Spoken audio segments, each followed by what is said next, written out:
मैं सिर्फ कमरे की हद तक महदूद होकर रह गई थी और दूसरी तरफ शहजाद की शादी के दिन करीब पहुंच चुके थे। मैंने अपनी बहन से बात करना चाही, लेकिन बेसौध मैंने शहजाद से मिलने का फैसला किया और एक रात सबसे चुप कर उससे मिलने चली गई। वो भी मेरे इंतजार में पहले ही वहाँ मौजूद था। इस दुश्मनी जा को देखते ही मैं उसके सीने से लग गई और फूट फूट कर रोने लगी। एक लंबे अरसे के बाद आज फिर हम एक दूसरे की बाहों में थे, लेकिन फर्क अब ये था कि वही शहजाद जो मुझ पर जान चढ़कता था अब मेरे लिए जैसा भी गाना बन गया हो। मैंने अपने आप को संभालते हुए शहजाद से कहा कि अब मैं और तुम्हारी जुदाई बर्दाश्त नहीं कर सकती, हम सबसे चुप कर निकाह कर लेते हैं। उसने अपने होंठ मेरे होंठे पे रखकर मुझे चुप करवा दिया। मेरी गर्दन पे अपने प्यार की निशानी सुपर्द करते हुए उसने मुझे खुद में बेंच लिया। मैं भी बरसों से उसके प्यार की प्यासी इसमें मदहोश होती चली गई और अपना आप उसके साथ सुपर्द कर दिया।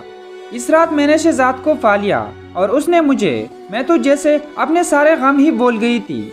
शहजाद ने मुझे तसल्ली दी कि वो सुबह ही अपने अब्बू से बात करेगा और महौश के साथ रिश्ते का किस्सा यही ख़त्म कर देगा।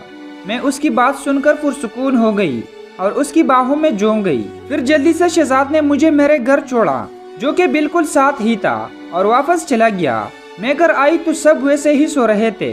मैं भी आहिस्ता से अपने कमरे में जाकर लेट गई और अपनी किस्मत पर रश करने लगी कि कितनी खुशनसीब हो मैं कि जिसे बचपन से इतना प्यार किया मैंने उसके प्यार को पा लिया और उसके ख्यालों में गुम होकर न जाने कब ख्वाबों की नगरी में चली गई। सुबह मेरी आंख एक अजीब सी शोर से खुली। आंख खुली ही थी कि मेरे मुंह पे जोरदार थप्पड़ लगा। होश में आकर देखा तो सामने अम्मी खड़ी थी और कह रही थी कि ये सब तेरी वजह से हुआ है। अम्मी ने जो मुझे बताया वो सुन के मेरी सांस जैसे रुक सी गई। शहजाद ने सुबह उठते ही मामू से हमारे बारे में बात की, जिसकी वजह से दोनों के दरमियान गर्मा गर्मी बहुत बढ़ गई और शहजाद को घर छोड़कर जाने का कहा गया। मामी ने बहुत रोका कि हमारा बेटा है, उसे घर से ना निकाले, लेकिन पास खड़ी महौश की अम्मी ने जल्दी पे तेल चढ़कने का काम किया और कहा कि इसी से उसकी अकल ठिकाने लगेगी और इश्क का भूत उतरेगा। मामी का रो रो कर बुरा हाल हो गया था, लेकिन मामू ने एक न सुनी और शहजाद को घर से बाहर निकाल दिया। शहजाद का घर से बाहर निकालना था कि मामी को दिल का दौरा पड़ा और वही जमीन पर गिर गई। मुझे बताया गया कि वो अभी अस्पताल के इमरजेंसी वार्ड में लेटे जिंदा और मौत की जंग लड़ रही है। ये सुनकर मुझे बहुत रोना आया कि मैं प्यार में कितने खुदगर्ज हो गई थी और खुद को बार बार कोदने लगी। उधर शहजाद का रो रो कर बुरा हाल था कि उसकी ऐसी हरकत की वजह से आज उसकी माँ का ये हाल है।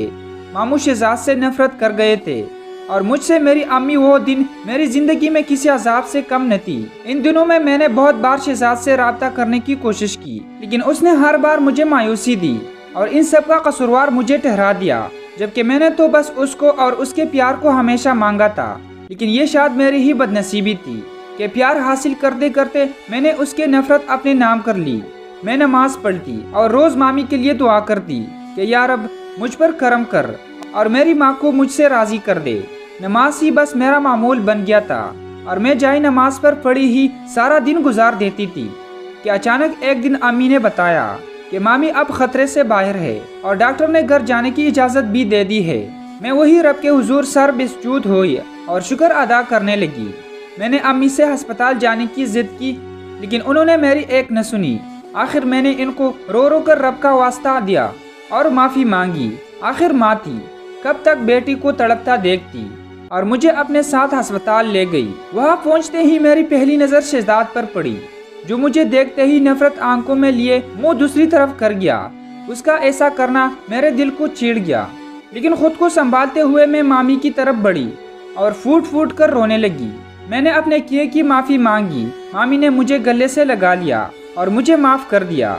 ये सुनना था कि मेरे दिल से जैसे एक बोझ उतर गया हो। सब नॉर्मल हो चुके थे और मामी को घर लेकर जाने की तैयारी होने लगी।